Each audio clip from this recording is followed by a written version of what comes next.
Today on Locked On Red Wings, should Detroit sign Vladislav Gavrikov?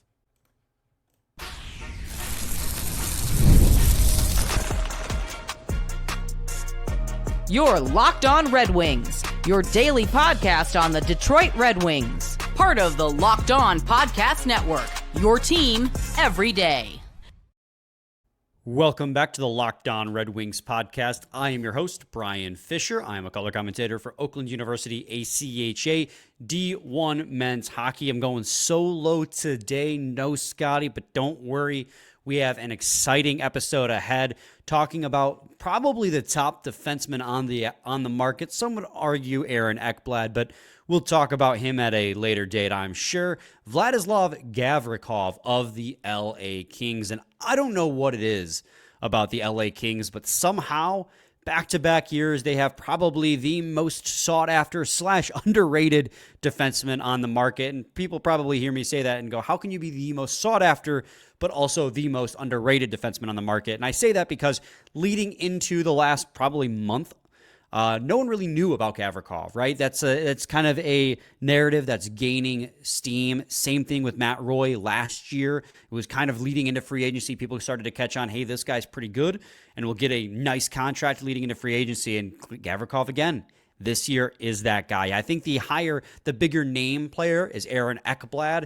But when we're talking about guys who probably a little bit more sustainable in the incoming future, Gavrikov's probably that guy. Aaron Ekblad obviously has some red flags regarding the injury issues, but that's for a different day, a different conversation. Let's get right into the pros here of Vladislav Gavrikov, and there is a lot to like, right? Where we were with the conversation with Mitch Marner yesterday, right? There were legitimate downsides to signing a guy like Marner, and a lot of that had to do with just the sheer cap hit. But when we talked about it, the question became, do the pros of signing Marner outweigh the cons of signing him? And it was always a yes. Where with Gavrikov, it's a resounding yes because I struggle to find actual negatives to sign this guy. And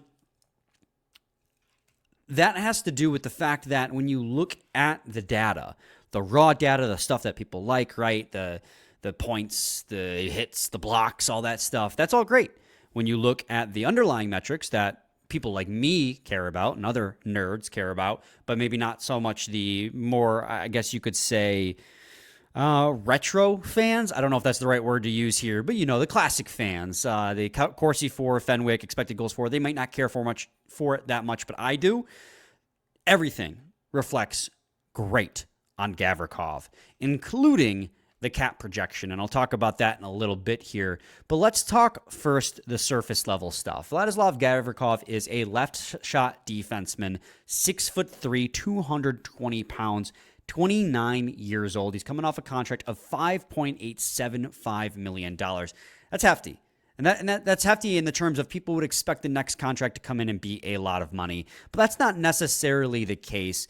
Vladislav Gavrikov had 30 points this year in 82 games played. And that, for the record, is not bad production from a defenseman. I think a lot of people have it in their heads that defensemen now, because we live in an era where there's Quinn Hugheses, Mikhail Makar's, Luke Fox's, Adam Fox's, rather, that these guys need to have 70, 80-point ceilings. 30 points is pretty decent production from a top four defenseman, especially one of Vladislav Gavrikov's archetype, and that is a shutdown defense-first defenseman, and that is the biggest thing you're getting with him, right? Scotty and I talked about Vladislav Gavrikov, and with him, or we talked rather about the Detroit Red Wings defense and how that for us probably is our biggest need. We still would want Marner mostly just because of the offense he brings, and he is a top penalty killer amongst forwards, and he is that superstar caliber player. But if you are going to go out there and address first and foremost your defensive core and your lack of top four caliber players outside of Seider and Edvinsson, Gavrikov would be the guy that you attack. Everything about him just would shore up that defensive side. So first of all, this is a guy that on his LA Kings team, a very sound defensively LA Kings team, put up the second best Corsi For percentage out of any defenseman behind Jordan Spence. Vladislav Gavrikov had a Corsi For percentage of 55%, a Fenwick percentage of 55%, an expected goals for percentage of 55%. These are all numbers that, when you hear, might not sound like a lot. Corsi For obviously being the shot attempt share. So how many shot attempts for versus against you're on the ice for. Fenwick is those unblocked shot attempts. So if you're at 55%, that means when Gavrikov is on the ice, the LA Kings produce 55% of the shot attempts for versus against. Same with Fenwick. And expected tries to weigh that. So every percentage above is incredible. Usually, if you're a good hockey player, you'll be at like 51%. He's at 55. And a lot of that, yes, is a product of the very sound defensive team that the LA Kings have produced. But when you flip that toggle from counts to relative, newsflash, he is a positive relative metric for each of those categories, which implies he is part of the solution, not just along for the ride when it comes to those those safe defensive metrics. He is providing, not just riding the coattails of that defensive system. That is what Gavrikov is bringing you, and that right there should be enough to sell you as a Detroit Red Wings fan on him in your top four. It's the size. It's the defensive acumen. That is so good. Then why don't I add a cherry on top of that for you as well? Vladislav Gavrikov is also the LA Kings' top penalty killer. Nobody on the LA Kings played more penalty kill minutes than Vladislav Gavrikov. Nobody. He, by the end of the season, had played 271 minutes of penalty kill time on the ice. The next closest was Mikey Anderson, who I believe was his defensive partner for most of the season, at 244 minutes. Vladislav Gavrikov is the penalty killer that you want. And you might be saying, okay, well, yeah, but I mean, Moritz Seider was on our penalty kill, and we had the worst penalty kill in the league. Gavrikov had... or the LA Kings, rather, had the 8th best penalty kill in the league, and Gavrikov helped show the way. So Gavrikov is a shutdown top four defenseman whose relative numbers reflect that he was fantastic in that and helped provide those defensive shutdown numbers for the LA Kings, which their system's very good at. Then he played the most penalty kill minutes on the 8th best penalty kill in the league. He also blocked the most shots on the team as well. Another thing that if you're going to be a top penalty killer, you're going to need to do a lot of. And then on top of that, and him being a top penalty killer is part of this, he faced the most defensive zone starts as well as the most difficult deployments out of any defenseman in the LA Kings lineup. And I can share you this graph because everyone loves a good plot graph here. So let me throw this up on the screen for you guys. Vladislav Gavrikov, look at this. If you are watching on YouTube and if you're listening on Spotify or Apple, Odyssey, whatever you're listening to us on, I recommend you flip on YouTube here at this moment, about 8 minutes into the podcast, to take a peek at where Gavrikov and Mikey Anderson float compared to every other defenseman on the LA Kings lineup. Every other defenseman is in offensive zone deployments and weak competition, where Gavrikov and Anderson almost exclusively faced the most difficult and defensive zone deployments. Where have you guys heard that before? That is almost identical to the argument we talk about when we defend Moritz Seider. And Moritz Seider had a great bounce back year, still getting those kind of deployments. Now imagine taking a guy like Gavrikov and dropping him in your top four, whether that's on the top pair with Moritz Seider, which I think would be a no-brainer decision, or whether it be on the second pair with Simon Edvinsson on the top pair. Gavrikov makes your top four so much more formidable, and it strengthens and tightens up the most or second most glaring weakness of this team, right? The other one is goaltending, which I don't know. I don't know if there's anything we can do to address that. It seems like Steve Yzerman addressed it in his own way at the trade deadline. But right here with Gavrikov, you could go so far to addressing that need. And the next question a lot of people might ask is, well, how much is he going to cost? Because for some people, the cost for a player is a deal breaker, despite the fact that the Wings will probably have, after the RFAs get signed, like $19 million to spend. We'll talk about how much he's going to cost next. So stay tuned to segment 2 of Locked On Red Wings.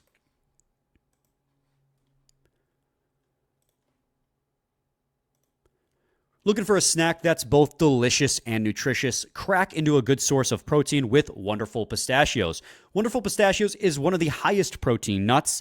Each 1 ounce serving has 6 grams of protein, giving you over 10% of your daily value. Plus, they're packed with fiber and better for you unsaturated fats to help keep you feeling fuller longer. Personally, Scotty loves the no shells variety. I don't. I'm allergic, but Scotty sings the praises very highly of Wonderful Pistachios. It's the perfect grab-and-go snack for busy days, whether he's snacking at his desk, on a long road trip, or he just needs a quick protein boost. They're always on the go. And if you love cracking open every shell for the satisfying crunch, the in-shell options are a classic favorite of him as well. Get snackin' and get crackin' with the snack that packs a protein punch. Visit wonderfulpistachios.com to learn more. Segment 2, Locked On Red Wings podcast. I'm not used to doing this on my own. Give me 1 second here. So the next thing I wanted to talk about was contract projections. And Evolving Hockey has a very great contract projection tools. And a lot of the times they prove to be pretty on the money with what those projections are. And this is where I was personally shocked at what the projections for Gavrikov would be, because a guy who already is coming off a contract that paid him $5.8 million, that had as good of a year as he did, I would think he's going to be making something in the 7.5 range minimum, which I'd still be very willing to do just because of the cap space the Red Wings have and the holes that they need to have filled. But the contract projections for Vladislav Gavrikov, according to the Evolving Hockey contract projection tool, 4 years, $5.6 million, $200,000 less than he's already making across a 4-year deal. That shocked me. They have that as the 28.5% likelihood as the most likely deal he signs. Now, there are other options here, and I'll share my screen to show you what those projections are according to Evolving Hockey. But as you can see here, it's the contract length for a 5-year is 5.9. It gets up to $6 million at 7 years. Any one of these feels like a slam dunk to me. Vladislav Gavrikov, for everything that he provides that I just covered with you as a top pairing, second pairing, left side defenseman who is going to lock down your penalty kill and still manage to provide like a 30-point ceiling, is to me worth more than $5.6 million. I would take this in a heartbeat. Now, the problem you're going to run into is that I'm sure every other team in the league would take this too, and by no means do these salary cap projections by Evolving Hockey necessitate that this is going to be what it is, but they've been pretty accurate. Honestly, like I said, I was expecting something in the 7+ range for somebody like Gavrikov, but it might just be also due to the fact that like it's the length, right? The amount of times he's done something like this, because he came from a Columbus Blue Jacket system and he was good there, but now he's at the LA Kings level. And that's where you could talk about maybe the possible drawbacks with Vladislav Gavrikov is that maybe it's more about the amount, how much the team around him helped boost his play. I think a lot of conversation was done about Matt Roy this time of the year last year too. And heck, we had this conversation with Cam Talbot too, is how much is the system that they played in benefiting these players to get these paydays? And I think that there is some truth to it, but Scotty and I always like to say both things can be true at the same time. And I think this is a situation where that's true, is Vladislav Gavrikov is both benefiting from and being the one who makes the system better too. I think that he is part of the reason why the LA Kings were as good defensively as they were this season, but also the team helped insulate and make him better too. And he's going to get his payday, and he's going to earn it. And if he gets paid more than 5.6 by the Detroit Red Wings, I don't think I'd be upset about that. Because this isn't a guy where, like when they signed Ben Sherratt, right? This is a guy that general managers, in Ben Sherratt at least, really had high opinions on. People really thought highly of him. And, I mean, enough that the Panthers traded a first for him, and he was a leader on every single team that he was on.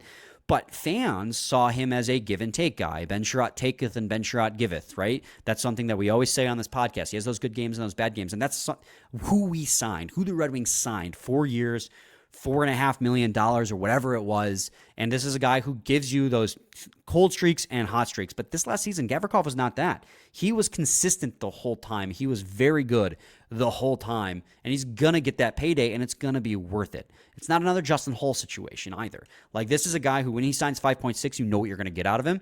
And maybe his play decreases a little bit because the Red Wings defensive system isn't as tight.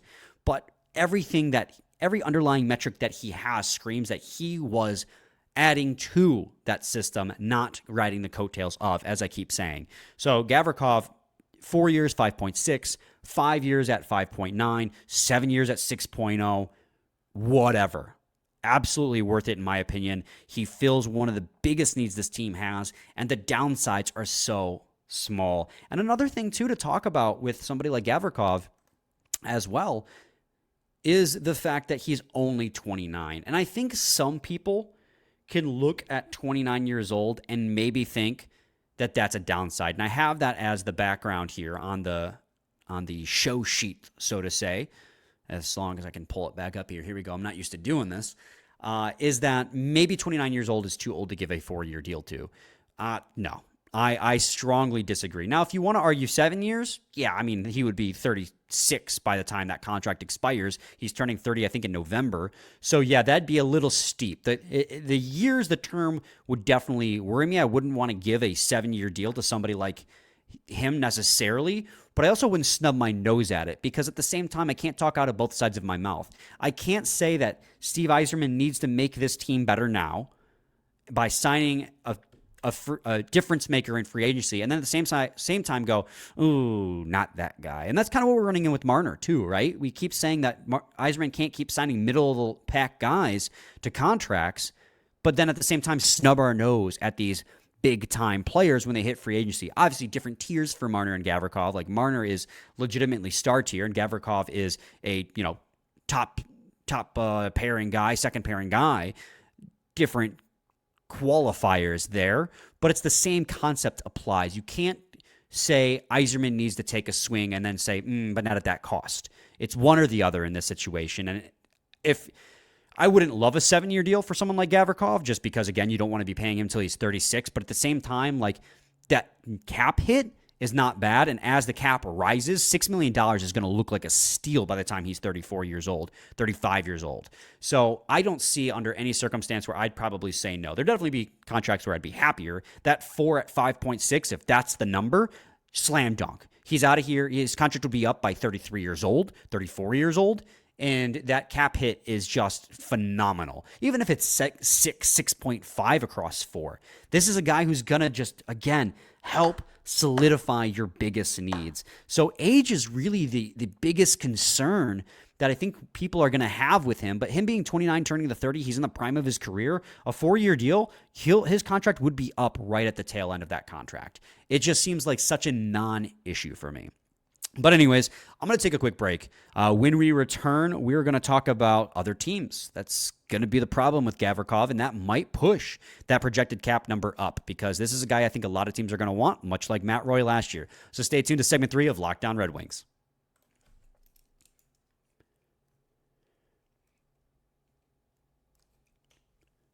Segment 3, Locked On Red Wings podcast. All right, the last thing I wanted to talk about was, like with the Marner conversation the day before, is Gavrikov's suitors.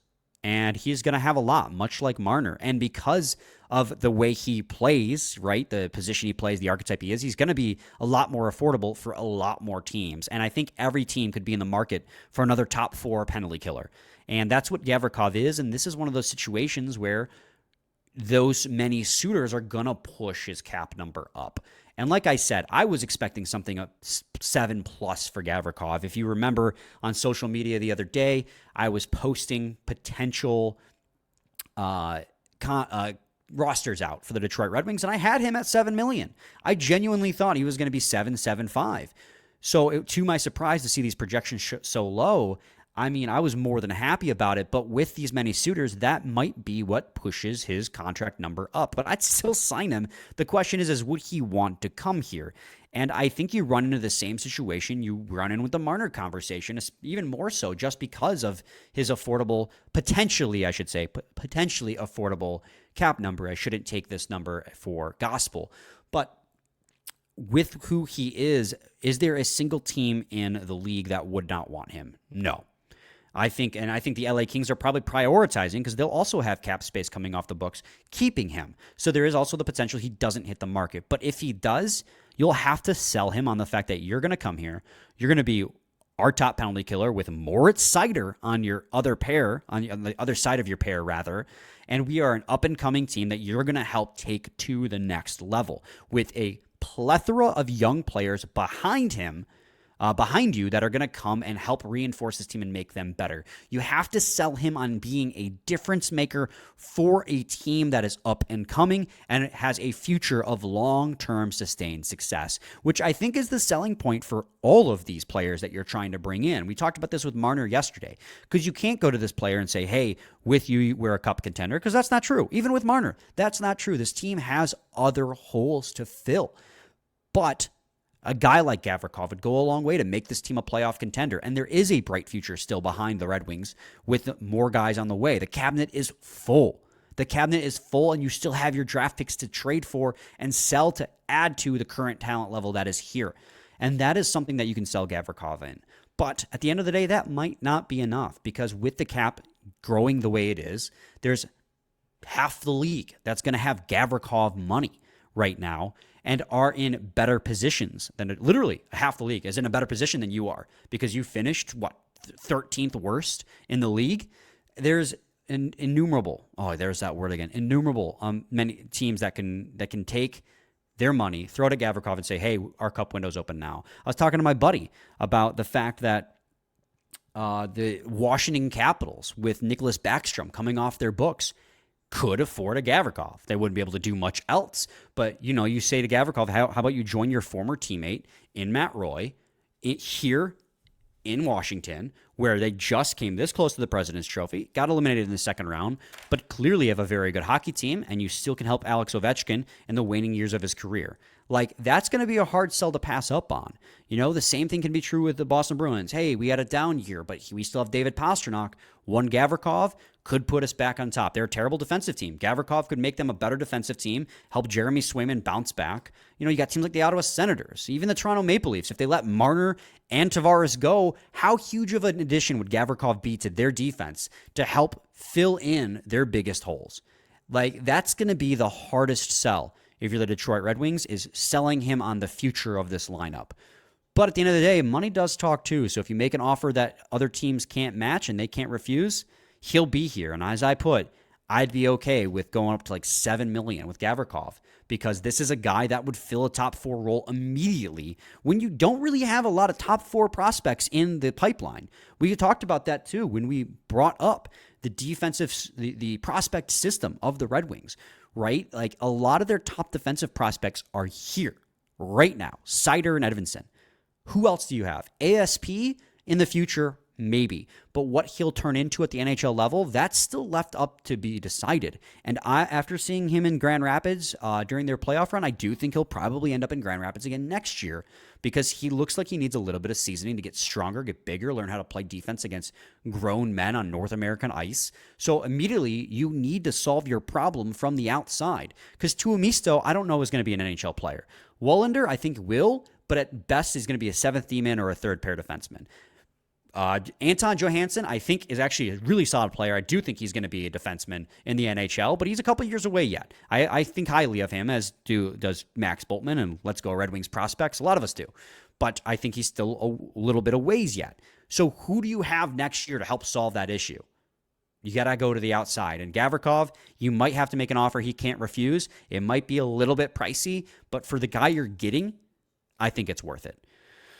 Now, that's about all I have to say about Vladislav Gavrikov. Let me know your thoughts down below in the comments. Even without Scotty here, I can't help but stumbling over myself. Sometimes I talk faster than the mind can process what I'm trying to say. It is a plight of mine. But let me know your thoughts in the comments down below or in the replies on Blue Sky or Twitter. anywhere that you guys consume our podcast. Apparently, Spotify has a comment section too. I did not know about that until about a month ago. All of a sudden, my buddy sends me a screenshot of a comment, and I'm like, wait, you can leave comments on Spotify? So if you want to leave me your thoughts there, go right ahead. But as always, really appreciate you guys tuning in. I'll be back tomorrow with another new episode. Same time. Oh, we ball. Same time, same place. So you're a team every day.